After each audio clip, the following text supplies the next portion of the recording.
trained to be liked, trained to keep the peace, to be agreeable, to be good. But Carl Jung would tell you that goodness is a mask, and if you're not careful, it becomes a prison. Because people-pleasing doesn't make you kind. It makes you invisible. You don't get more respect by saying yes. You don't get more love by being easy to like. You don't get more peace by being passive. You just disappear quietly, and nobody notices. How many times have you swallowed your words, burned with resentment, and let your truth tear silently at your insides, just to keep others comfortable? How many times have you smiled while your heart was screaming? The uncomfortable truth you're avoiding is that the more you please everyone around you, the more you abandon yourself. And soon, you won't even know who you're looking at in the mirror. Behind that pleasing mask, hidden in the shadows Jung warned about, lies the key to reclaiming your voice, your power, and your life. Every time you choose harmony over honesty, you're not creating peace. You're quietly abandoning yourself.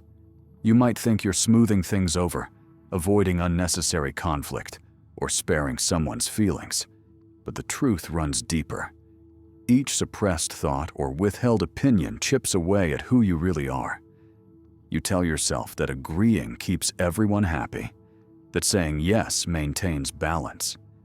But slowly, almost imperceptibly, you fade into the background of your own life. Your true self retreats into shadows as you blend into what others expect from you, becoming a faint echo of the person you once were. Let's be clear. Constantly nodding along doesn't earn respect. It doesn't win you authentic love. What it earns you is invisibility. Sure, you might be seen as accommodating, helpful, even kind, but only on the surface. Underneath, people sense the hesitation, the quiet discomfort, and the subtle resentment that builds each time you silence your real feelings. Every time you swallow your truth, every boundary you allow to be crossed sends a message loud and clear. Your voice doesn't matter. Your desires aren't significant. Your limits aren't real. You teach others, unintentionally but consistently, to dismiss you. Carl Jung recognized this clearly, understanding that people-pleasing isn't genuine politeness, it's fear dressed up as kindness. He labeled this carefully constructed mask the persona, a role you adopt to keep rejection at bay and loneliness at arm's length. But wearing this mask comes at a steep cost. The more you please, the more you become a tool for others, not because they're intentionally selfish, but because you've shown them you have no edges, no boundaries, nothing solid or defined. You've trained them to believe you're endlessly flexible, forever agreeable. You've conditioned them to expect compliance, and they'll naturally, perhaps even unconsciously, take advantage of your willingness. If you never show your true colors, if you never risk disagreement or confrontation, you become a hollow outline shaped entirely by the demands and desires of others.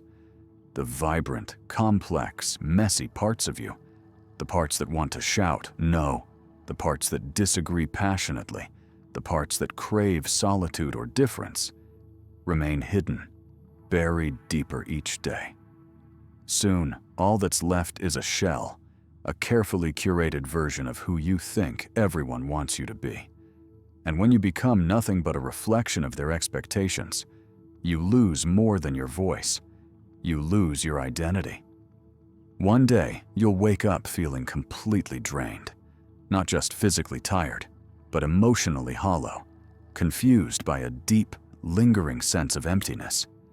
It's as if you've poured every last bit of yourself into maintaining an image, and now there's simply nothing left. You'll feel strangely invisible, even among the people who claim to know you best. You'll wonder why, despite your best efforts to be supportive, agreeable, and kind, no one truly seems to understand you. Why your life, which looks perfectly fine from the outside, suddenly feels fake, scripted, and disconnected from who you truly are. Carl Jung recognized this emptiness immediately and had a name for it: The persona. He described the persona as a carefully constructed identity, a mask that you were taught to wear by family, friends, teachers, and the society around you. Since childhood, these influences quietly taught you what behaviors earned acceptance and love, and what actions brought punishment, rejection, or isolation. Over time, you mastered the subtle art of blending in, of pleasing people, of being the person others expected you to be, even if it meant quietly burying your true feelings beneath smiles, nods, and gentle compromises. Your persona became your shield, your way of surviving in a world that values conformity more than authenticity. Now, don't misunderstand. Having a persona isn't inherently wrong or even avoidable. Jung himself knew you can't function effectively in society by constantly expressing every thought, feeling, or impulse. There's a practical necessity in having a persona, a social role you can step into, a way to navigate life's complexities and pressures. But the danger Jung warned about wasn't simply having this mask, it was mistaking it for your true self. It's when the line between who you are and who you pretend to be becomes blurred and eventually invisible that the real damage occurs. At that moment, you sacrifice something incredibly valuable: your authenticity, your genuine self, your inner voice, your real passions, your honest beliefs. Doesn't exist just to make everyone else comfortable. You're here to express the truth of your own unique experience, to stand confidently for your values, even if that sometimes unsettles the people around you.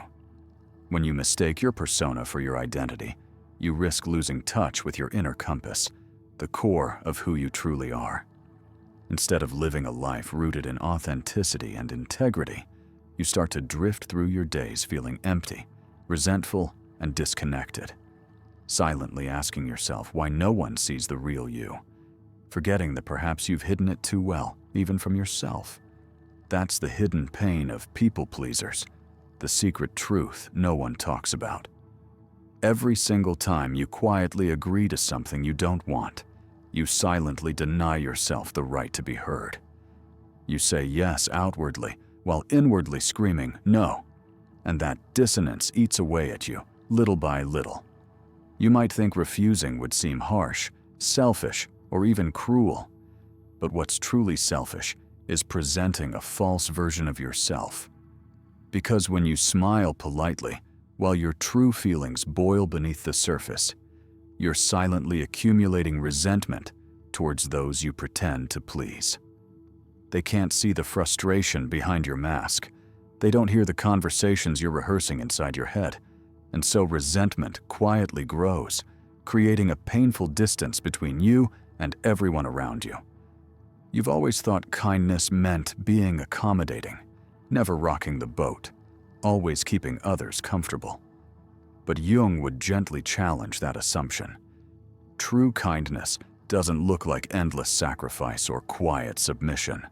It doesn't mean constantly erasing your own needs. Instead, true kindness involves setting clear, unmistakable boundaries, showing people precisely who you are, what you will tolerate, and what you won't. It's being honest enough to let others clearly see your limits, so there's never confusion, resentment, or hidden anger brewing beneath a polite smile. Carl Jung explained clearly why suppressing your genuine feelings, your honest frustrations, your natural anger, even your simple everyday opinions, never actually makes you nicer. Instead, it creates bitterness, passive aggressiveness, and a deep disconnection from yourself. When you consistently silence your voice to manage other people's reactions, you don't become compassionate or understanding. Instead, you become trapped in a role you've carefully constructed. Deep down, you know this role isn't authentic. It's an exhausting performance you're putting on every day. Over time, this facade starts to take a toll, draining your energy, increasing anxiety, and leaving you perpetually overwhelmed. Suddenly, even small decisions feel exhausting. You worry endlessly about disappointing others. Every conversation becomes stressful, every interaction overanalyzed. And despite your exhaustion, you mistake this struggle for sensitivity, empathy, or kindness. But it isn't. It's emotional imprisonment. Perhaps the toughest realization is that the more you engage in people-pleasing, the more others naturally come to expect your compliance.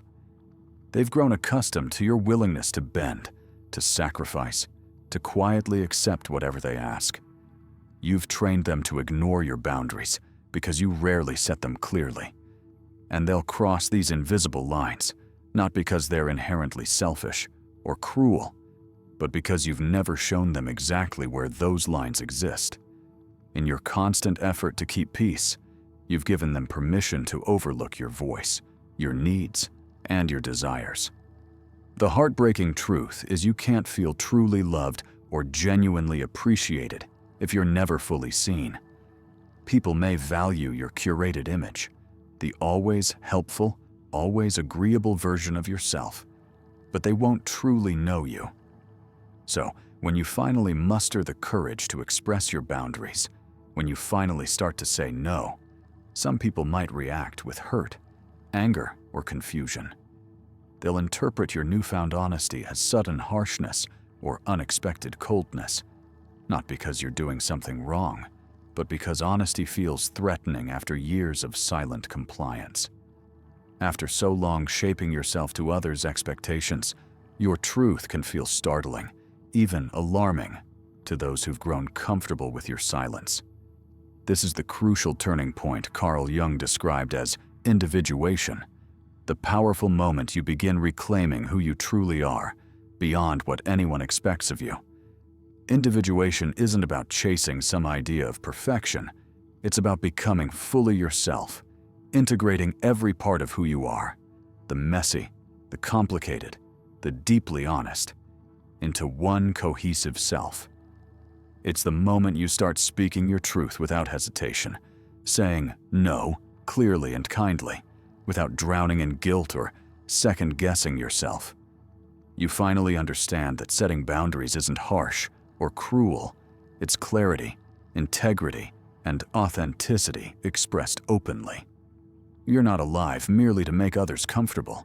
You're here to embody your truth boldly, even when it unsettles the people around you. Jung passionately believed this isn't selfishness. It's the courageous awakening of your authentic identity. Because here's the thing, you were never born just to please or placate those around you.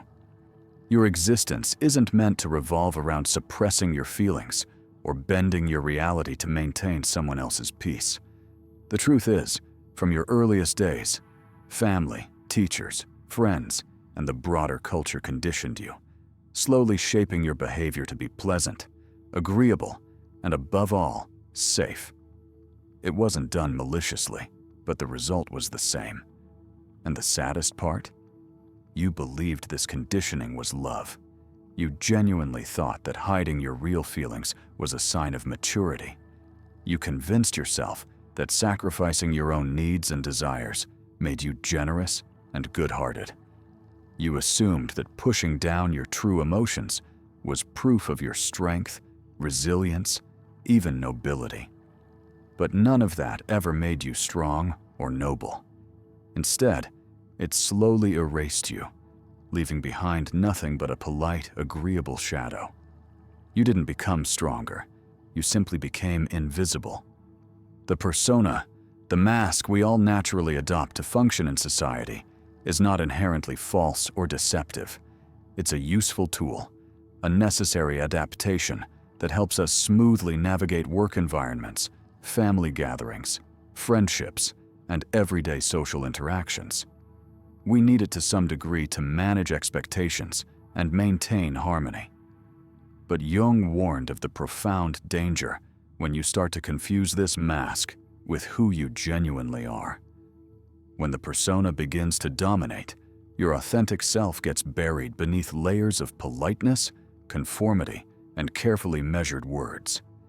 And this is precisely what happens with chronic people-pleasers.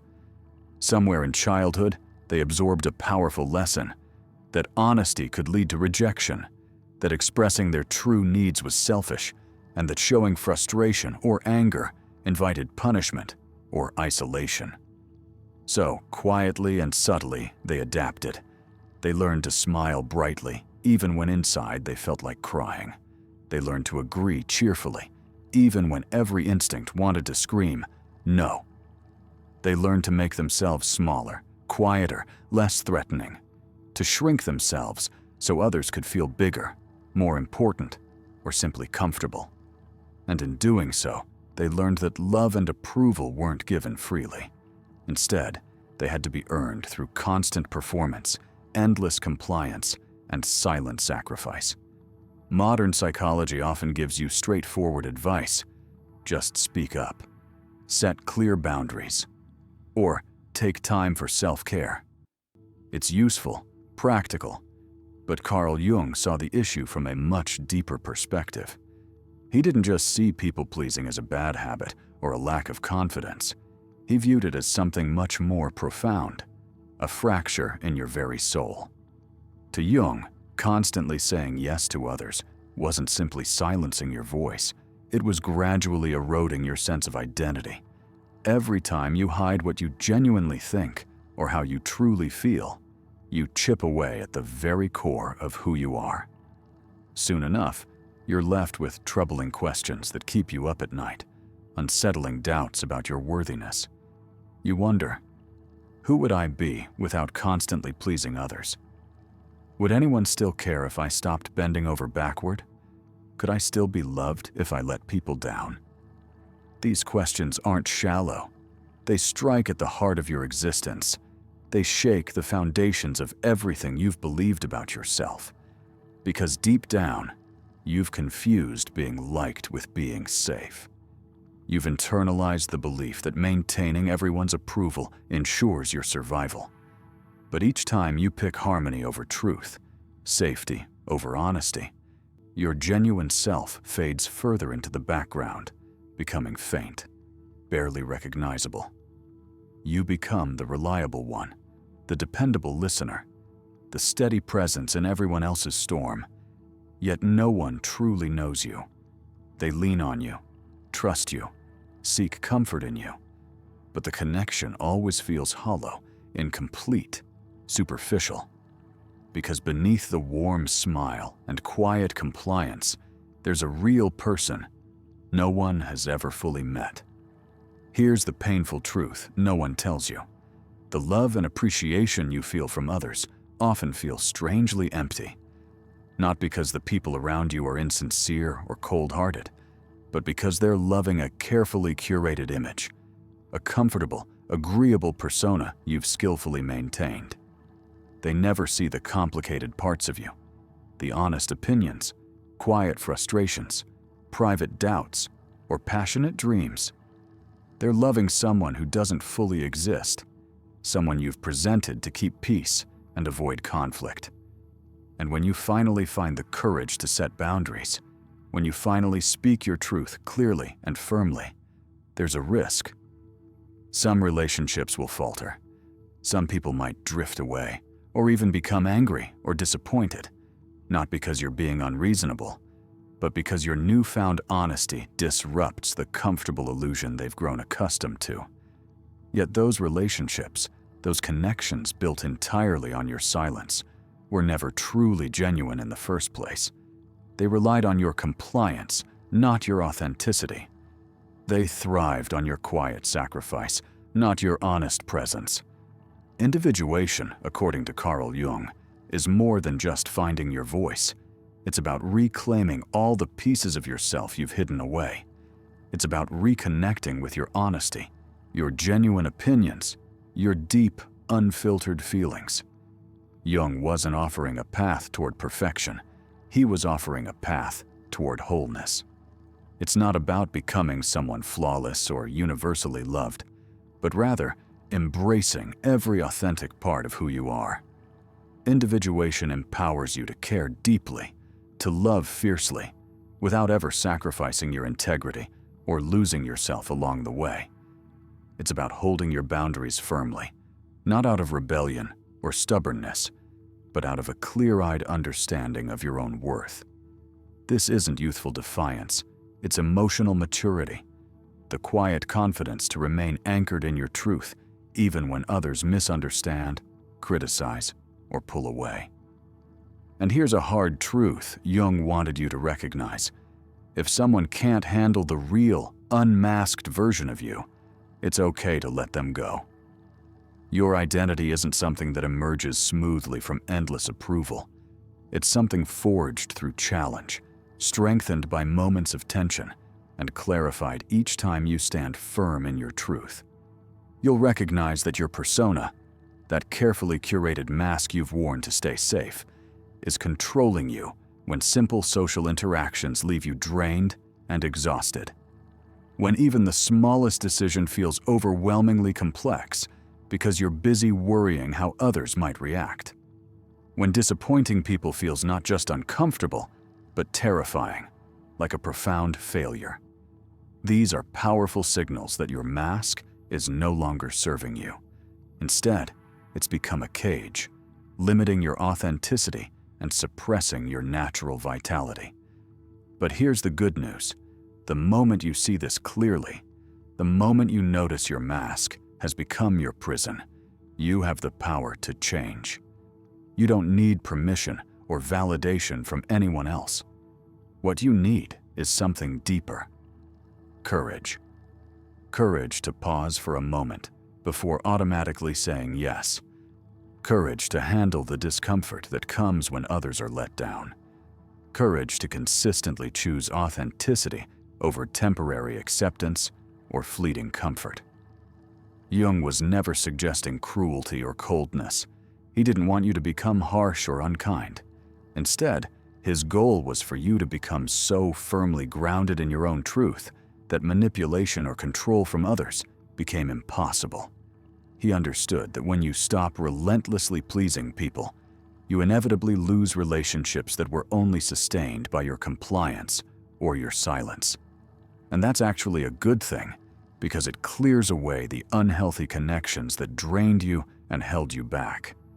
In their place, there's now room for healthier, more genuine relationships to form. Relationships with people who don't just tolerate your honesty, but deeply appreciate and respect it. These are people who honor your boundaries, who see you clearly, and who cherish the authentic version of you, without needing to mold, change, or diminish who you truly are. Every single day, you have the power to embody this quiet courage. You don't have to start with huge declarations or dramatic confrontations, just small, consistent, and clear steps. Set your boundaries firmly, kindly, without apologies or lengthy explanations. Resist the urge to justify why you're saying no. Understand that you never owe more than you're genuinely willing to give, and that's not selfish, it's self-respect. Over time, something remarkable will happen. Your relationships will naturally adjust. People will begin to see the real you, realizing that you're no longer here simply to meet their expectations or soothe their discomfort. They'll learn that your boundaries aren't negotiable, your honesty isn't optional, and your authenticity is non-negotiable. When you finally stop people-pleasing, you might fear becoming distant, cold, or disconnected, but the opposite happens. Instead, you become fully conscious, completely awake to who you really are. Carl Jung envisioned you not as a performer desperate for applause, but as someone deeply rooted in clarity, sincerity, and self-awareness. Someone unafraid to say no, clearly and calmly, yet equally courageous in giving a genuine, heartfelt yes. Even when your truth makes others uncomfortable, even when it disrupts old patterns, Jung wanted you grounded in your authenticity. Because true healing, the kind Jung spoke of, isn't measured by popularity, approval, or how well you're liked. True healing comes when you're finally whole, deeply authentic, and unapologetically yourself. It arrives in the quiet moments when you realize you've reclaimed your voice and your life, and no longer need anyone's permission to be exactly who you are. If you felt this message resonate deep within, drop a comment below saying, "I'm choosing authenticity over approval." And don't forget to check out the next suggested video on the screen. It dives even deeper into the wisdom of Carl Jung and reclaiming your true self. Thanks for being part of Mosaic Mind.